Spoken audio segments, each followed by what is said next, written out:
breakfast time. I'm gonna be posting this photo on Instagram tomorrow, but this is it. It's the oatmeal and apples and blackberries and chia seeds and date paste. Remember this date stuff I made? Dates, strawberries, and water. Well, pomegranate juice, I think, but delicious for sweetening. Okay, bye. Hey guys, happy Sunday. Okay, very exciting things happening in my kitchen right now. So, I started this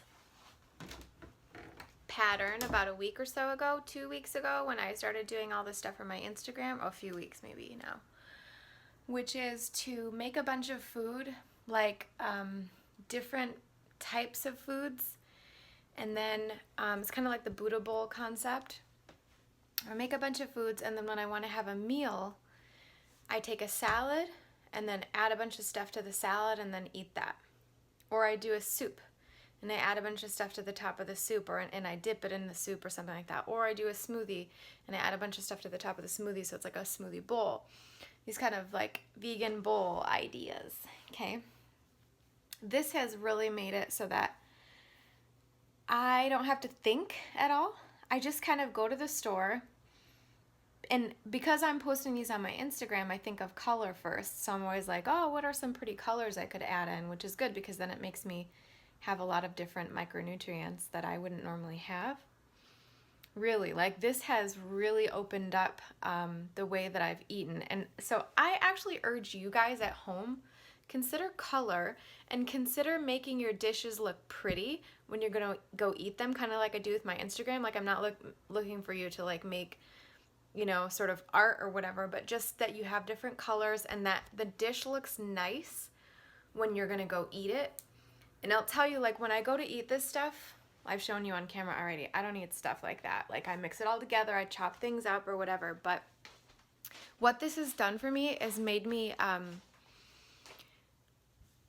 think of color, so I get a lot of different nutrients, but because I'm thinking of color, I'm eating things I haven't eaten in a long time. You know, I think pomegranate seeds, because those are a really pretty color. Well, I haven't eaten those in forever, but now I'm eating them regularly. Same thing with like carrots and tomatoes and green things. How can I get some different green things and mix it up? So kind of thinking like, and you could possibly just do exactly what I'm doing at home. Like if I show you a meal, a bunch of things I made or whatever, you could just make the same thing and then pick from it yourself during the week. Just watch my Instagram account, see the things that I'm making, and make those kinds of things, the roasted mushrooms, this, that, whatever, and make your own little bowls at home. It's making it so that I'm not really getting sick of it right now. I mean, knock on wood, but like I'm one of these people that after a couple days I'm sick of something, and so what I'll do is I'll make the bowls for a couple days, but I make different bowls every time. And then maybe I'll go out to eat for one meal or something, and I'll, you know, but I'll try to get something semi-healthy, at least vegan. Well, mostly vegan. Okay, I'm not perfect. So I just want to keep mentioning this new thing I'm doing because it's simplifying everything so much. I just cooked for maybe like 2 hours or something, and I'm going to have food for like the whole week. If I keep making staples, like if I run out of the rice, which I won't, or oatmeal or whatever, which I won't, or the kale salad, like I could just break down some more kale, you know, and then have salads really quickly. Or just choose a different salad that for the next few days or something like that. Okay, so let me stop rambling. Let me show you guys what I made for this week, okay? So here it is so far. So first thing I did was I threw a whole container of mushrooms in the oven like I usually do, 400 degrees, about 20-25 minutes. Whole, I like them whole because they retain so much of the water and they stay really juicy. And I'm just gonna cover these with some plastic wrap and throw them in the fridge. Then I had some edamame in the freezer, so I just thawed it out. So that's raw edamame. I had these little green beans from Trader Joe's that I bought. They're just like little French green beans. You keep them frozen. So I just steamed these. And I steamed them about 5 or 6 minutes because I wanted them to stay green. And then I just blanched them. I threw them in some cold water so they'll stop cooking. So they kind of retain some of that green. And they're still a little crunchy too. Oh my gosh, they're so good. I cooked a little bit of corn while I was steaming the green beans. But I don't often cook the corn, I just eat it raw. So I take it out of the freezer and thaw it out under some cold or warm water, and then I just eat it raw. But this is actually steamed. Then I made a bunch of red lentils. These are so good, just plain. I love them so much. So I'm going to be eating these plain along with other things. I'm also maybe going to try that whole lentil oatmeal thing where you make lentils and oatmeal at the same time. Of course, it's kind of too late because I made the lentils, but I mean just mixing it together with my oatmeal this week. And then I had these from Trader Joe's. These are raw, little tiny, little baby zucchinis. They're so cute. So I kept some of them raw, but then I cooked some of them too. So I have some cooked. See? They're super, super yummy. And then I also had these little mini peppers. So I roasted those. I roasted them all at the same time. And I just took out the peppers first because they were done first. I did them at the same time I was doing the mushrooms and stuff. I just kind of like alternated stuff. And then here I have a couple of big peppers that were roasted. And I just was tenting them for a minute so I can take the skins off really easily. And then I have some roasted green peppers too. So this is a regular green pepper, but this is a pasilla, I think, which I think it's a little bit spicy. So I'll have some spice too, which will be nice. Let me just rinse off my little fingers. Okay. The other thing I did was I took a couple of 4 corn tortillas and I just put them in the oven while I was finishing up the peppers. I did them for about, it's the same temperature, but this was about 7 to 10 minutes, I'm not sure. And then so they're just chips, and basically I made some chips, no oil, no seasoning or whatever. You could put like some garlic pepper, onion powder. Garlic pepper, is that what I meant to say? No, like garlic powder or onion powder or something. It wouldn't stick very well, but I just left them plain because I just want to use it as like crunch in some salad to come. So also whatever kale I had left, I just got it all prepared. So this, I didn't even wash it because I am lazy, but I just took it off the stems and I have it in this bowl ready to pick out for salad. This will be about 1 to 2 salads worth. And then I'm going to get more kale. See, it's on the list. Then I got out my fancy Instant Pot and I made some wild rice. Apparently, I mean, I guess I must have added too much water because there's a bunch of water left. But what I'm going to just do is take this out. I need a glove because that's like a little bit hot still. So I'm going to take this out now. This is the first time I've made rice in here, I think. And just put it in here to drain. I probably should do this off camera because I feel a tragedy coming on. Okay, so I made a ton of wild rice. I never eat this much rice. I don't eat a lot of grains, but I'm going to let this cool off and then I'm going to freeze a big portion of this so I can have it for whenever the next time is I want to make stuff so I don't have to make it. You can just thaw it out. Okay, so that's what I have made for this week. Oh wait, I'm not done. I also have over here, this is ready. I haven't made it yet, but it's just going to be like a subtype of a dressing. It's not going to be Nutritarian though.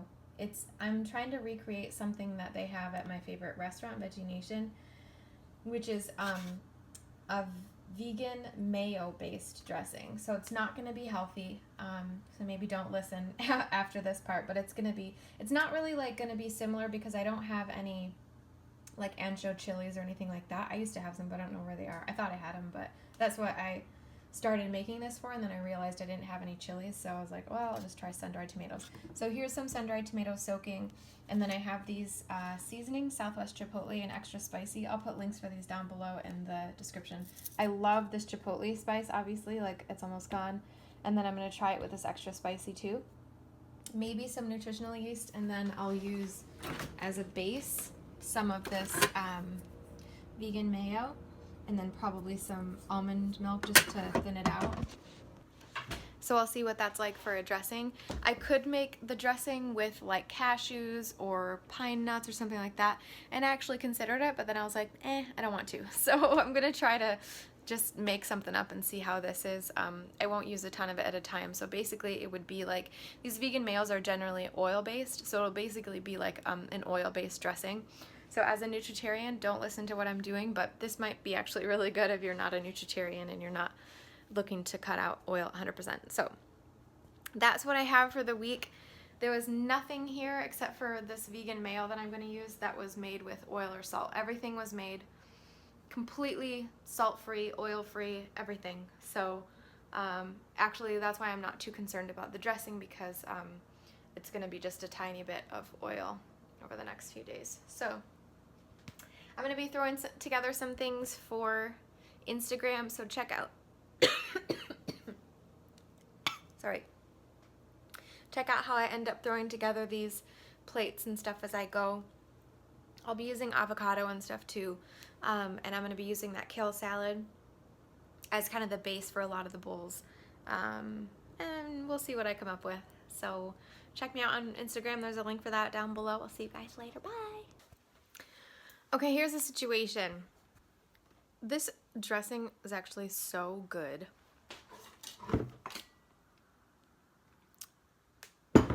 What? That I'm just standing here eating, just dipping everything in the dressing.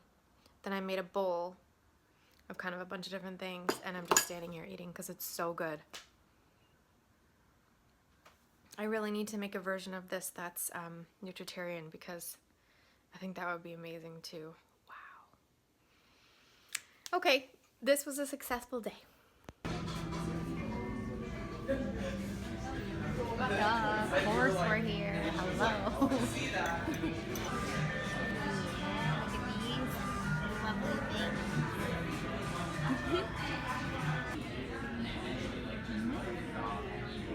So that dressing was amazing. I did end up using the nutritional yeast, a bunch of those spices, the mayo. I used the liquid from the sun-dried tomatoes in the dressing, as well as a tiny bit of extra.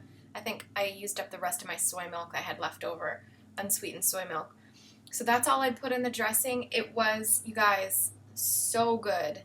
And I definitely think that if you make it with a base of cashews or pine nuts or hemp seeds, even something like that, you would be super killer as well. So try something like that. Really, really yummy. I'm going to put a link for the sun-dried tomatoes that I get down below, because they don't have any sulfites or any salt or anything like that, and that's a very difficult thing to find. But I get them off Amazon, so check down below in the description for a link to the ones that I buy. I suggest that you try to get the Mrs. Dash in your grocery store, because it's about like twice as much on Amazon for some reason. I'll put a link for it down below anyways, but I suggest you try to get it at your grocery store. And then the note I wanted to say about this was that we ended up going to Veg Nation afterwards because What's-His-Face was hungry, but I felt so satisfied after having, like, I ended up having a ton of vegetables and some of the rice and things like that and the lentils. And I basically had like a full meal, just standing there dipping in the sauce, which was so amazing. We went to Veg Nation and I was like struggling to eat the salad because I was like, oh, I'm so full already. But it was cool to like get so many vegetables in just a short period of time. But yeah, this was a success. Hey guys! Alright, today's Nutritarian Nugget is more about the emotional side of things. You guys know I like to talk about certain books that have changed my world when it came to thinking about food and stuff like that. And I'm just getting into another writer, a doctor named Dean Ornish. I'm sure many of you have heard of him. I know a lot about his program because a very, very close friend of mine went through the cardiac program when he was on Medicare. And so I know all about his program. I've just never actually read his books before. And what I love about Dr. Ornish is that it's not just about the food. That's something that I think lacks a little bit with Dr. Fuhrman's teachings. You do get all the information about the intellectual side of why you should eat stuff, but we never talk about the emotional side. And I think that's what Ornish does really well. So I'm going to read something from this book, Eat More, Weigh Less, that I think might be helpful. At least it's helpful for me.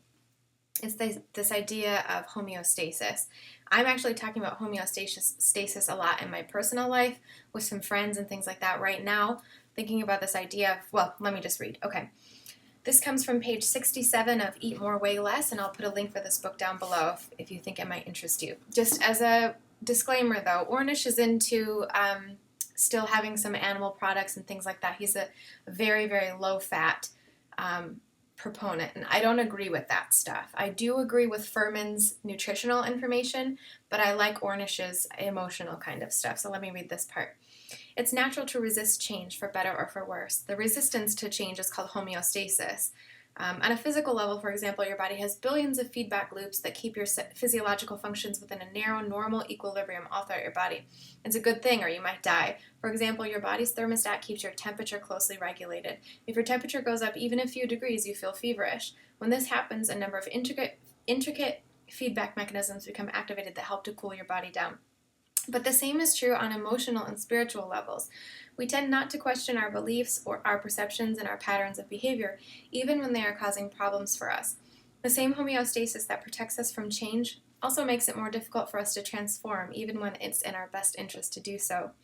If you've been eating a high-fat diet for most of your life, and this is where I differ, I'm not going to say high-fat, I'm going to say if you've been eating a standard American diet for most of your life, then your mind will perceive this way of eating as normal, and you may interpret a change to the healthier side as threatening.